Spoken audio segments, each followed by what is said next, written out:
నమస్కారం. Welcome to I dream. ధర్మ మార్గం విత్ విజిత కార్యక్రమానికి స్వాగతం. ప్రస్తుతం మనతో పాటు ఉన్నారు శ్రీ విద్యా ఉపాసకులు శ్రీ గురు కరుణామయ్య గారు. గురువుగారి గురించి నేను ప్రత్యేకంగా చెప్పాల్సిన అవసరమే లేదండి. ఎంతో మందికి మంత్రదీక్షలు ఇవ్వటం జరిగింది. ఆహ్, నిజంగా ఎంతోమంది కుటుంబాల్లో ఉన్న ఇబ్బందులను బట్టి వాళ్ళు గురువుగారి దగ్గర మంత్రదీక్ష తీసుకోవటం వల్ల వాళ్ళకు తెలియకుండానే ఆ కష్టాలని దాటేసి ప్రశాంతమైన జీవితం అనుభవిస్తున్నాము అని చెప్పిన వాళ్ళు కూడా చాలామంది ఉన్నారు. అసలు నిజంగా గురువుగారితో మంత్రదీక్ష తీసుకోవడానికి ఎదురు చూస్తున్న వాళ్ళే చాలామంది ఉన్నారు. స్వతహాగా అది నాకు ఎలా తెలుసు అనంటే చాలామంది నన్నే అడగటం జరిగింది. గురువుగారు ఎప్పుడొస్తారు? ఎలా కలవచ్చు? ఎలా గురువుగారిని అప్రోచ్ అవ్వచ్చు? మేము వారి దగ్గర ఇలా తీసుకోవాలి అనుకుంటున్నాము అని చెప్పి. అందుకనే నేను ఇంత గట్టిగా ఖచ్చితంగా చెప్పగలుగుతున్నాను. మరి ఎన్నో విషయాలు మనకు కూడా మన ప్రేక్షకులందరికీ కూడా మంచి మంచి విషయాలు వచ్చినప్పుడల్లా వారు వివరిస్తూనే ఉంటారు. ఇప్పుడు కూడా అందులో భాగంగా కొన్ని మంచి మంచి విషయాలు గురువుగారితో మాట్లాడి తెలుసుకునే ప్రయత్నం అయితే చేద్దాం. నమస్కారం గురువుగారు. నమస్కారం అండి. గురువుగారు, వారాహి అమ్మవారితో పాటు ఈ మధ్య కాలంలో ప్రత్యంగిర అమ్మవారికి సంబంధించి కూడా వింటున్నాం. ఎక్కువగా అమ్మవారికి హోమం, ఎటువంటి ఇబ్బందులున్నా, కష్టాలు ఎక్కువగా ఉన్నా ప్రత్యంగిర అమ్మవారి హోమం చేసుకుంటే ఖచ్చితంగా రిజల్ట్ ఉంటుంది అని చెప్పి నాకు ఒకరు చెప్పడం జరిగింది.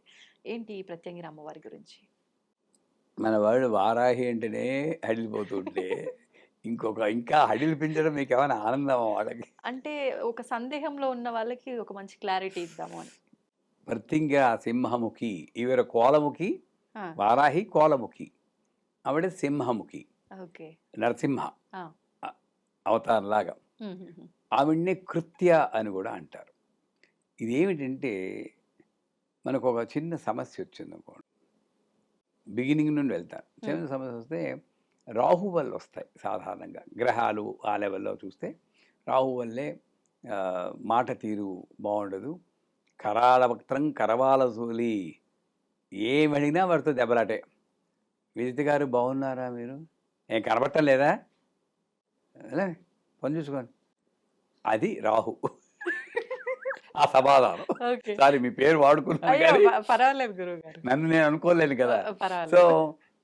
అలాంటి దెబ్బలాట కోరుతనం ఆ! తెచ్చేది రాహు. దానివల్ల భార్యాభర్తలు కొట్టుకోవడం, తల్లిదండ్రులు కొట్టుకోవడం, పిల్లలు కొట్టుకోవడం ఇది సాల్వ్ చేయాలంటే రాహు మంత్రం. హ్మ్. అక్కడ కుదరలేదు. కేస్ కొంచెం సీరియస్ అయింది. ఏం చేస్తారు? కొంచెం వార్డ్ మార్చి క్రిటికల్ కేర్ వార్డ్‌లో పెడతారు. హ్మ్. అది వారాహి. ఓహో! అక్కడ సాల్వ్ లేదు. వెంటిలేటర్ మీద పెడతారు. అది ప్రత్యంగిర. ఆహా! లెవెల్స్ మీకు మారుతున్నాయి. అర్థమయ్యేటట్టు చెప్తున్నాను. అర్థమైంది. ఆ! అంటే ఎందువ దేని వల్ల కూడా సాల్వ్ అవ్వంది హ్మ్. ఈ ప్రత్యంగిర కృత్య అంటారు. సాధారణంగా తక్కువ మంది చేస్తారు.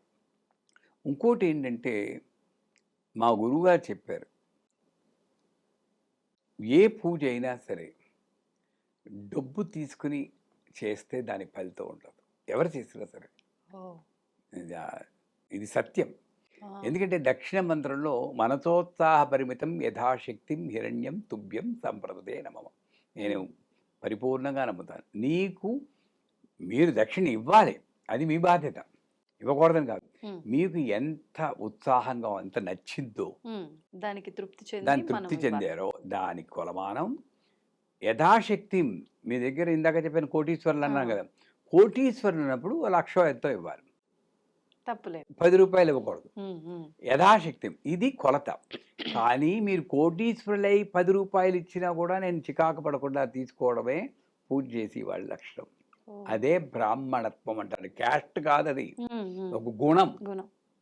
ప్రతిఫలాపేక్ష లేకుండా ఏదిచ్చినా హిరణ్యం బంగారంగా భావించి, అమ్మ నువ్వివ్వట్లేదు అమ్మవారు ఇచ్చింది ఈ హ్మ్. రూపంలో. నన్ను పరీక్ష పెడుతుంది.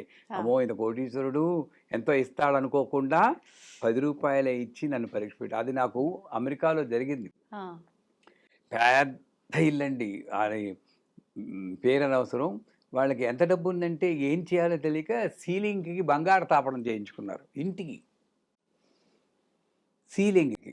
అంత డబ్బుంది. హ్మ్. సత్యనారాయణ వ్రతానికి పిలిచారు. ఏం చెప్పొద్దు మనిషే కదా మనం. వెళ్తే ఓ $10,000 ఇస్తారేమో ఇస్తారేమో. అనుకున్నాను. 4 గంటలు ఇంక రెచ్చిపోయి హ్మ్. చేసేసాం. అబద్ధాలు చెప్తూ. చాలా బాగా చెప్పారు గురువుగారు. ఎక్కడా వినలేదన్నాను. దక్షిణోత్తరం $50 ఇచ్చారు. ఓహ్! ఊహించింది అంతా వచ్చింది ఇంత. సరే అయిపోయింది. తర్వాత నేను ఒక సింగిల్ పర్సన్ వర్కింగ్ ఒక్కళ్ళే వర్క్ చేస్తున్నారు. వాళ్ళేమో నామకరణానికి పిలిచారు. ఇంతకుముందు పూజ చేసేవాడిని. ఇప్పుడు ఎక్కడ చేయట్లేదు. ఆ చేసేది కూడా ఏంటంటే ఆ పూజ నెపంతో అర్థాలు చెప్పేవాడిని. ఎవరి దగ్గర డబ్బులు తీసుకునేవాడు కాదు. అప్పుడు ఆ క్షణంలో మాత్రం ఆశ వచ్చింది. సో ఇతనేంటి నామకరణం ఎంత అరగంటలో అయిపోతుంది. ఏమి ఇస్తాడులే, ఒకడే పని చేస్తున్నాడు, ఎంతో గొప్ప 10-20 ఇస్తారు, వాళ్ళే 50 ఇస్తే ఇంకా అనుకున్నా. అంతా అయిపోయాక $1000 చెక్ ఇచ్చారు. అప్పుడు అనిపించింది అసలు ఈ 50,000 ఇచ్చింది వీడు కాదు, ఆవిడ నాలోని ఆశ చంపడం కోసం 50, నాలోని డిప్రెషన్ తొలగించుకోవడం 1000 ఇచ్చి నన్ను సమన్ చేసింది అనుకున్నా. ఇది సత్యం. అంటే పూజకి డబ్బు తీసుకోకూడదు అంటారు. సో ఈ ప్రత్యంగిర కృత్య అన్నాను కదా, ఈవిడ్ని ఏదో ఒక సంకల్పంతో లేపాలి. అమ్మా తల్లి అనగానే ఎస్ అంటుంది ఆవిడ. రెడీగా ఉంటారు. నువ్వు ఎలా ఉండాలి, నీకు ఎంత శక్తి ఉండాలంటే ధార్మికంగా నువ్వు ఒక టార్గెట్ చూపించాలి ఆవిడకి. లేకపోతే అయిపోయావా. అందుకే చేయడం చాలా రిస్క్. సో చేసి వాళ్ళకి కాదు, చేయించి వాడికి వస్తుంది. మీరు హోమంలో స్వాహ అన్నప్పుడు వేయకపోయినా మీకేం అవుతుండే, ఎంత అన్యాయమో చూడండి. ఆవిడ మీకేం అవదు. స్వాహ అన్నప్పుడు కరెక్ట్గా వేస్తే పుణ్యం మీదేట. స్వాహ అన్నప్పుడు కరెక్ట్గా వేయకపోతే ఆ తప్పు నాదేట. చేయించి వాడు. నువ్వేం చేస్తున్నావు? కరెక్టే, నువ్వేం చేస్తున్నావు? కరెక్ట్ చేయొచ్చు కదా. అందుకే మేము ఎప్పుడు కరెక్ట్ చేస్తూనే ఉంటాం. ఈ గురువారు ఎప్పుడు చెప్తూనే ఉంటాను కానీ, ఎందుకంటే వాళ్ళు పుణ్యం పొందాలి, నేను రక్షించబడాగా. ఎనీవే ఆ చేయించి వాడికి కృత్య అంటే ఇప్పుడు మేము సందర్భం వచ్చిందిగా చెప్తున్నాను. ఈ జూలై 31, ఆగస్టు 1, ఆగస్టు 2 3 రోజుల్లో కోటి ప్రత్యంగిర హోమం చేస్తున్నాం. ఒక హోమం చేయడానికే మనకి చాలా ఇది కావాలి. ఆవిడ అనిపించింది, క్యాజువల్గా అనేసాను. మా వాళ్ళందరూ ఏంటంటే గురువుగారు నెల కూడా లేదు టైము, ఒక్క అనౌన్స్ చేశారంటే ఏమో గురు పౌర్ణమి తర్వాత వస్తుంది, అందరూ వస్తారు కదా, మన వాళ్ళు ఉన్నారు అనుకున్నాను. మీరు నమ్మరు, 300 మందే వచ్చారు. అప్పుడు భయం వేస్తుంది. 300 మందితో నేను కోటి అవ్వదు, కనీసం 15 రోజులు పడుతుంది. ఇప్పుడు ఎవరైనా మేమనుకోండి 24 hours హోమం చేస్తారు. పొద్దున మొదలెడితే మర్నాడు పొద్దున వరకు చేస్తూనే ఉంటాం, లేవం. కానీ మామూలు జనం అంత ఎక్స్పెక్ట్ చేయలేం. 1 గంట 2 గంటలు ఇలా కూర్చుంటాం, అప్పుడు ఫోకస్ పోతుంది. అంటే తక్కువ గంటలే రోజు చేయగలం. ఎలా రా బాబు అని అప్పుడు అందరికీ పబ్లిసిటీ చేస్తే మీ దయ వల్ల, మీ ఐడ్రీము, మిగతా ఛానల్స్ దయ వల్ల బయటి వాళ్ళు కూడా పర్వాలేదు అంటే లోకరీతి చెప్తున్నాను ఎలా ఉందో. మిగతా వాళ్ళ దగ్గర 1000 రూపాయలు 2000 పెట్టినా కూడా వెళ్ళిపోతున్నారు. మేము ఉచితంగా చేస్తున్నాం బాబు రండి అంటే అకామిడేషన్ ఇస్తూ వస్తామండి. 600 మందికి కాంచీపురం చిన్న టౌన్లో కళ్యాణ మండపాలు హోటళ్ళు బుక్ చేసాం. 600 మంది, మా వాళ్ళు ఒక 400, ఇప్పుడు 1500 మంది అయ్యారు. ఇప్పటికి 1500 అయిపోయారు. నేను ఆపలేదు, చూద్దాం ఆవిడ ఏం చేస్తుందో, తెచ్చుకుంటుంది, ఎక్కడ తెచ్చుకోండి అని. అయిపోయింది. ఏమండి ఇక్కడ వచ్చాం కదా, గుళ్ళన్నీ చూడడానికి బస్సులు ఏమైనా అరేంజ్ చేస్తారా? అది రాసు 21 బస్సులు అరేంజ్ చేసాం. మరి అన్ని డబ్బులు నావి కాదు, ఆవిడ తప్పే, నాకు అనడం తప్పే. ఫైనల్గా రావడానికి ఛార్జీలు కూడా ఇస్తారా అండి? నేను అమ్మా నా దగ్గర అంత లేదమ్మా అంటే, కలియుగం ఎలా ఉందో చూడండి. నిజంగానే అంత చేస్తున్నాను రండర్రా అంటే డొనేషన్ మాట నేను అడగలేదు. 1.28 crores అవుతుంది ఈ హోమానికి. ఓన్లీ నెయ్యికి 3 టన్నుల నెయ్యి పడుతుంది. అమ్మో, దానికి 19 లక్షలు నెయ్యి, అన్ని లక్షలే. హోమ ద్రవ్యాలకు 38 లక్షలు. ఒక 1.3 tons తోక మిరియాలు 1.5 టన్స్, ఆ జటామాంసి ఏ చెప్పిన టన్నులే, కేజీలు ఎక్కడా లేవు, కనబడటం లేదు. కోటి దిగే మరి మొక్కు మామూలు మొక్క గురువుగారు. నాకు తెలియదమ్మా ఆ! నిజంగా. ఆ! అలా చేశారు కోటి పెడుతుంది కదా, కోటి పెడుతుంది. ఆ! తర్వాత తెలిసింది వాళ్ళకి, హైదరాబాద్ చేస్తే మనకి హోటల్ అకామిడేషన్ ఉండదు కదమ్మా, అవునవును. అవును. అవేం ఉండవు. ఇప్పుడు భోజనాలు ఇవన్నీ కలిపితే 1.28 crores. అబ్బబ్బబ్బా! సో జూలై 31, ఆగస్ట్ 1, 2, 3 రోజులు. 3 రోజులు. ఆగస్ట్ 2ని మహాపూర్ణాహుతి అవుతుంది. మీరు తప్పకుండా రావాలి మీ వస్తాను. టీంని తీసుకొని. ఎందుకంటే మా గురువు గారు నేర్పించినందువల్ల ఎవరు మధ్యలో మాట్లాడకూడదు. స్వాహ అన్నప్పుడే కరెక్ట్‌గా పడాలి. ఈ నియమాలన్నీ పాటిస్తూ చేస్తాం మేము. హ్మ్. హ్మ్. ఏం వెయ్యాలో దాంట్లో ఆహుతులు ఏం వెయ్యాలో, సిద్ధేశ్వర స్వామి అని తెలుసు కదా, తెలుసు కొత్తాలం గురువుగారు. పీఠాధిపతి. అవును. ఆయన కూడా కన్సల్ట్ చేసి ఆహా! ఏమేమి వేయొచ్చండి, సాత్వికంగా, రాజసికంగా, మరి తామసికంగా వెళ్లకుండా హ్మ్. సాత్విక రాజసికాల్లో ఏం వేయొచ్చంటే ఆయన కూడా చెప్పింది అవన్నీ తెప్పించుకొని ఆహా! అందరి చేత చేయిస్తున్నాం అనమాట. హ్మ్. చెప్పొచ్చేది ఏంటంటే, కృత్య అన్నది నువ్వు సరిగ్గా చూపించకపోతే, హ్మ్. ఇప్పుడు ఈ హోమానికి ఏం చూపిస్తున్నావంటే, అస్మిన్ గృహే అస్మిన్ బంధుజన గృహే అస్మిన్ శ్రీగురు సకల శిష్యకోటి గుర గృహే యావత్ గృహే సకల దోష పరిహార సిద్ధి ద్వారా సద్బుద్ధి సచ్చింతన సత్కర్మ యోగ్యతా సిద్ధ్యర్థం సద్ధర్మ పరాయణత యోగ్యతా సిద్ధ్యర్థం అన్యోన్య దాంపత్య సానుకూల సిద్ధ్యర్థం శత్రు పరాజయ కీర్తి లాభ అభివృద్ధి సిద్ధ్యర్థం. ఇది మా సంకల్పం. లోక కళ్యాణం. లోకల్యాణం అంటే ఎవరెవరైతే పార్టిసిపేట్ చేస్తారో వాళ్ళందరూ. ఇంకోటి ఏంటంటే సామూహికంలో లలితా సహస్రనామం సామూహిక పారాయణ అంటారు కదా, హ్మ్. మీరు ఒక్కళ్ళు చేస్తే ఒకటే, 100 మంది చదివితే చేస్తే ఒక్కొక్కళ్ళకి 100 పారాయణ చేసిన ఫలితం వస్తుంది. అది శాస్త్రం. అందుకే ఆహా! సామూహికాలు మిస్ అవ్వకూడదు. ఓకే. కానీ చాలా మంది సామూహికం అంటేనే గుంపులో గోవిందా అదే లాగా అంటారు. ఏంటంటే ఆ! సామూహికం ఎందుకు అలా అవుతుందంటే, సామూహిక పారాయణ చేస్తున్నప్పుడు ఆడవాళ్ళు చేస్తున్నారు పాపం, హ్మ్. హ్మ్. కానీ ఎక్కడ పోతుందంటే, వచ్చేమా, లలిత చదివేమా, నమస్కారం, తాంబూలు తీసుకున్నాము, వెళ్ళిపోయాం. అవును. ఇంకేం మాట్లాడకూడదమ్మా. ఓహో! అక్కడ ఫెయిల్ అయిపోతుంది. ఆ! మా మాటలు, ఈ మాటలు, ఈ మాటలు మాట్లాడి ఆ వాయుమండలాన్ని కలుషితం చేసుకున్నాక, దాన్ని క్లీన్ చేయడానికే ఈ లలితా సహస్రం సరిపోతుంది. ఇంక హ్మ్. మిగిలిందేముంది నాకు? అవును. అంచేత మీకొక ఇది చెప్తాను. ఆ! గురువు. ఈ సంకల్పం ఇలా చెప్పాం గదా, హ్మ్.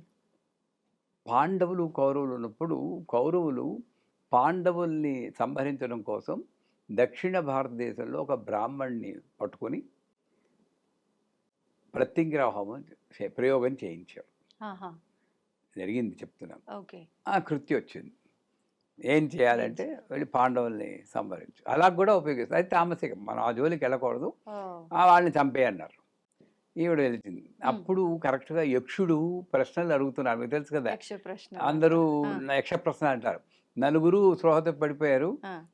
ధర్మరాజు ఆన్సర్ చేస్తున్నారు. అన్నిటికి నా వేగవంతమైందండి మనస్సు అలా. హ్మ్. అప్పుడు ఈవిడ గారు వచ్చారు ప్రత్యంగిర. ఎందుకు వచ్చావని అడిగాట హ్మ్. యక్షుడు. వాళ్ళని తినేస్తానంట. నా అధీనంలో ఉన్నారు, ముట్టుకోవడానికి వీల్లేదు. ఓహ్! నా కంట్రోల్‌లో ఉన్నారు. మరి నేనేం చేయమన్నావు, ఏదో ఒకటి నిన్ను పంపిన వాడిని తిను. ముందు వెనక లేకుండా పంపించారు ఆ బ్రాహ్మణుడు. ఓహ్! ఇది రీకాయిల్ ఆఫ్ గన్ అంటారు చూడండి. హ్మ్. అంటే ఏ దేవత అయినా ఇప్పుడు కత్తి ఉందనుకోండి, పొడిచి చంపడానికి కత్తే, పళ్ళు కోసుకోవడానికి కత్తే, ఆపరేషన్ చేయడానికి కత్తే. అంతే. కత్తి ఫాల్టా? కాదు. నువ్వు ఉపయోగించే విధం ఫాల్ట్. హ్మ్. వారాహి ఫాల్ట్ కాదు, ప్రత్యంగిర ఫాల్ట్ కాదు. ఓకే. ఓకే. నీ వాళ్ళనే లోకం ఇలా అట్టుడిపోతుంది. గాజా, పాలస్తీనా, యుక్రెయిన్. ఎక్కడ శాంతి ఉందమ్మా? పెట్రోల్ అవును. ధరలు దద్దని అవును. వెళ్ళిపోవడం. బంగారం ధరలు కూడా. బంగారం అంటారనుకున్నది ఆడవాళ్ళు. మేము పెట్రోల్ అంటాం, మీరు బంగారం అంటాం, అంతే తేడా. అంతే. ఎవరి అవసరాన్ని బట్టి వాళ్ళు. ఎవరికి కావాలి? మేము ఆఫీసులకి వెళ్ళాలి, పెట్రోల్ కావాలి, మీరు నగలు అలంకించడం అంతే. బంగారం. అంటే మీ కంటికి ఎప్పుడు మేము అందంగా కనిపించాలి గదా! అబ్బో గురువుగారు. అబ్బో కరెక్టే. నగలతో అలంకరించుకొని అమ్మవారిలాగా. సో ఇంత అట్టుడికి పోతున్నప్పుడు హ్మ్. లోక కళ్యాణం కోసం ఇంత శక్తి కావాల్సిందే. కోటి ప్రత్యేక విజయేంద్ర సరస్వతి గారి అనుగ్రహం కూడా తీసుకున్నాం. అందరి గురువుల ఆశీస్సులు తీసుకునే చేస్తున్నాం. ఆహా! సిద్ధేశ్వర స్వామి, నారాయణి అమ్మ, ఆ! వేలూరు, ఆవిడ్ని చూసాము. మ్మ్. అందరి ఆశీర్వచనాలు తీసుకుని చేస్తున్నాం అనమాట. మ్మ్. అంటే ప్రత్యంగిర అన్నది సింహముఖి, ఆవిడ ఉగ్ర స్వరూపమే, మ్మ్. దాంట్లో సందేహం లేదు. కానీ శాంతియుతమైనటువంటి లోక కళ్యాణం కోసం కూడా దాన్ని, ఆ శక్తిని ఉపయోగించుకోవచ్చు. మనం ఉపయోగించుకునేది మనలో ఉన్నటువంటి చెడు స్వభావాలన్నీ పోయి, ముఖ్యంగా ఇళ్లలోనమ్మా, ఏ ఇంట్లో శాంతి ఉంది తల్లి చెప్పండి? లేదు. ఎవరు అడిగినా కూడా అసంతృప్తితోటే ఉన్నారు. ఇటువంటి అసంతృప్తి పోయి బాంధవ్యాలు మళ్ళీ బలపడాలి అందుకే సకల దోష పరిహార ద్వారా సద్బుద్ధి, సచ్చింతన, సత్కర్మ యోగ్యత, దానికి యోగ్యత ఉండాలి. మ్మ్. సద్ధర్మ పరాయణత యోగ్యత సిద్ధిర్థం. ఆ. ఆ గృహాల్ని, ఇది ఒకటే కాదు, చూసిన వాడు కూడా లైవ్ కూడా ఇస్తున్నాం. మ్మ్. ఆ చూసిన వాడు కూడా హోమం జరిగేంతసేపు పొద్దున్న 9 నుండి 12 వరకు చేస్తాం ఆహా. ప్రతిరోజు. సాయంకాలం 4 నుండి మళ్ళీ 8 గంటల వరకు ఎంతో చేస్తాం. 3 రోజులు మధ్యాహ్నానికి అయిపోతుంది పూర్ణాహుతి. సో ఆ జరిగేటప్పుడు ఆ చూసేవాళ్ళు ఐంగుళం వారాహ్యేనమః, ఐంగుళం వారాహ్యేనం అనుకున్నా కూడా యథాశక్తి ఫలితం లభిస్తుంది అన్నమాట. లభిస్తుంది. ఆవిడ ప్రత్యేక. ఓకే. మొత్తానికి అమ్మవారు ఎందుకు పలికించిందో మీ నోటి నుంచి పలికించటము అంతా ఆవిడే వెనకాలండి నడిపిస్తుంది. అంత మంచిగా మీ జరగాలని. అందరి విషెస్ కావాలి, సక్సెస్ తోడ్పాటు కావాలి, విషెస్ కావాలి, శుభాభినందనలు కావాలి. మీ ద్వారానే కదా ప్రజలకు తెలుస్తుందమ్మా. నేను ఒకళ్ళని బాగా వదలేను కదా, అందరికీ తెలిసి అందరూ వచ్చి హోమంలో పాల్గొనడానిక అంటే చూడడానికి 100% ఛాన్స్ ఉంటుంది, కానీ పాల్గొనడానికి 1500 మంది వచ్చారు ఆల్రెడీ. ఎంతమందిని కూర్చోబెట్టు వెయ్యొచ్చు, బందిళ్ళు వేసేసి హోమగుండాలు పెట్టారు, కానీ ఇక్కడ ఇదిలా పెరిగిపోతుందని చూస్తున్నాను. ఎవరైనా పెద్దవాళ్ళు ముందుకు వచ్చి దీన్ని కూడా పూర్వకాలంలో రాజులు సపోర్ట్ చేసేవారు. కింగ్ అంటే కింగ్ అంటే ఏంటి? ఆ కాలంలో రాజు, కానీ ఈ కాలంలో ధనవంతులు, కాస్త వెసులుబాటు ఉన్నవాళ్ళు. ఆ ధనంలో చెప్పాను కదా ఒకసారి మీ దీంట్లో, 10% of your income and time doesn't belong to you. నా సంపాదనలో 10% నేను ఇలా ధర్మ కార్యాలకు వినియోగించకపోతే అస్థేయం అన్న దోషం వస్తుందంటారు. అంటే నాది కాని దాన్ని నేను అనుభవించే దోషం. ఈ 10% నీది కాదు. ఎందుకంటే రోడ్డు మీద వెళ్తూ టైం ఎంత అయిందండి అంటే 8:30 అంటే థ్యాంక్స్ కూడా చెప్పకుండా ఒక్కొక్కటి వెళ్ళిపోతాం. రుణం దానికి కూడా విజిత్ గారు ఇల్లు వెళ్ళకండి, అలా రైట్కి వెళ్ళి లెఫ్ట్కి వెళ్ళండి, ఓకే అండి, రుణం అడిగావు కదా మరి, వాడికి ఏమో పండు తలవో ఇవ్వలేదు కదా, అలా అందరికీ ఇచ్చుకుని పోదాం. ఇలాంటి రుణాలన్నీ కలిపితేనే 10% క్యాల్కులేట్ చేసి ఎంత ఎంత, నాకు 100 రూపాయలు వస్తే 10 రూపాయలు నాది కాదు అన్న దీంట్లో ఉండాలి. కాబట్టి వాళ్ళు రాజుల్లాగా ఇటువంటి ధర్మ కార్యాలు, ఇప్పుడు మాదైనా కూడా మా సంస్థలు కూడా, మా సంస్థకు వచ్చిన దాంట్లో 10% మళ్ళీ చిన్న చిన్న సంస్థలకి వాళ్ళు ఏదైనా, ఎవరో మన అమ్మవారి విగ్రహం చేయిస్తాను, విగ్రహం అదే అవకాశం, భాగ్యం. ఎవరైనా సరే మిమ్మల్ని ఓ దేవాలయానికి విగ్రహం చేయిస్తారండి, యంత్రం చేయిస్తారంటే కింద మీద పడి చేయించడం చూడండి. అంటే చేస్తున్న మంచి కూడా అది తరతరాలు నిలిచుండిపోయేలా చెయ్యాలి అనే ఆలోచనతో చెయ్యాలి. అందుకే మేమేం చేసాం, ఇప్పుడు నెయ్యి 19 లక్షలు ఉందనా మీరు నమ్మరు, నెయ్యి ఒకటి మాత్రం అయిపోయింది. చెప్పిన 2 గంటల లోపల మనం ఇచ్చిన నెయ్యి చేత హోమం చేయబడుతుంది, అందరికి తృప్తి కదండి. 3 టన్నులు అంటే మాటలు కాదు. అందరూ మన శిష్యులే కూడా తలా 25 కేజీలు 50 కేజీలు సాయం పట్టేశారు. అలాగా అన్నప్రసాదం, ఈ హోమ సామాన్లు అని కూడా అయిపోతుంది, దాంట్లో సందేహమే లేదు. ఎవరైనా ముందుకు వస్తే ఇంకా కొంతమంది పాల్గొనడానికి కూడా అవకాశం 100%. పెద్దవాళ్ళు వచ్చారనుకోండి, ఇంకో 2 ఒక షెడ్లు ఏం చేస్తాం, హోమగుండం మనం మంత్రం ఒకనే కదండి చదివేది. వాళ్ళు వచ్చి చేసేది ఏంటి, స్వాహ అన్నప్పుడు వేయడమే. ప్రతి హోమగుండం దగ్గర మా వాళ్ళు లీడర్, సీనియర్ వాళ్ళ పర్సన్ ఉంటారు, వాళ్ళే నెయ్యి వేస్తారు. ఆ హోమగుండం వాళ్ళ కంట్రోల్లో ఉంటుంది. ఇదే తప్పులు చేసే ఆస్కారం ఉండదు. అట్లాగా అది ప్రత్యేకం అన్నమాట. కానీ ఈవిడ ఉపాసన కింద తీసుకోకుండా మనకి తీసుకుంటే కొంచెం నియమ నిష్టలు ఎక్కువగా ఉండాలి. ఇలా అవసరం వచ్చినప్పుడు ఏడాదికి ఒకసారో 2 ఏళ్ళకి ఒకసారో ఇలా మహాయజ్ఞంలా చేస్తే లోక కళ్యాణం. మన ఇంట్లో కూడా కావలిస్తే ఒక ఆదివారం ప్రత్యేక హోమం అని చెప్పేసి 108 సార్లు అమ్మవారు లఘువారాయలాగా లఘు ప్రత్యంగిరా ఉంది, ఆహా. చిన్నది. అంటే ఇంకోళ్ళ శత్రువుల జోలికి వెళ్లకుండా ఆ పదాలే రాకుండా నన్ను రక్షించు తల్లి. ఆ అంటే మంత్రం. శత్రు పీడ నుంచి విముక్త గురుగారు ఆ? ఎక్కువగా ప్రత్యంగిర హోమం అంటే ఇది శత్రువుల పీడ నుంచి విముక్త. శత్రువుల పీడ. కాబట్టి పర్టికులర్గా వాక్స్తంభనం, జిహ్వాస్తంభనం, బుద్ధి ఇంకా అలాంటి పదాలు వాడకుండా ఉమ్. ఒక సాత్వికంగా నన్ను రక్షించాలి, ఇవేం లేకుండా ఆ, అన్న మంత్రమే వాడుతున్నా ఇప్పుడు. ఓకే. ఆ మంత్రం ఇలా పైకి చెప్పకూడదు కాబట్టి చెప్పలేదు. అలాగే. సాత్విక మంత్రం వాడే చేస్తున్నాం.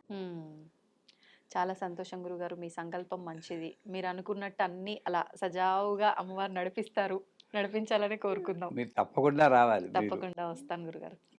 అంటే అంతటి మహాయజ్ఞంలో ఆ ఆ 3 రోజుల పాటు పాల్గొనకపోయినా కనీసం చివరి రెండో రోజు రెండో అన్న. రోజు పూర్ణాహుతి టైంలో వస్తే అలాగే గురుగారు, నీ చేతే పూర్ణాహుతి వేయిస్తాను, ఇంకేముంది. అంతటి భాగ్యం కల్పిస్తారు నాకు కూడా. మేము ఆలోచించడం ఇంకా, అంతటి మూర్ఖత్వం ఇంకోటి ఉండదు. తప్పకుండా వస్తాం గురుగారు. సంతోషం మీరు మమ్మల్ని ఇన్వైట్ చేసినందుకు కూడా. నమస్తే.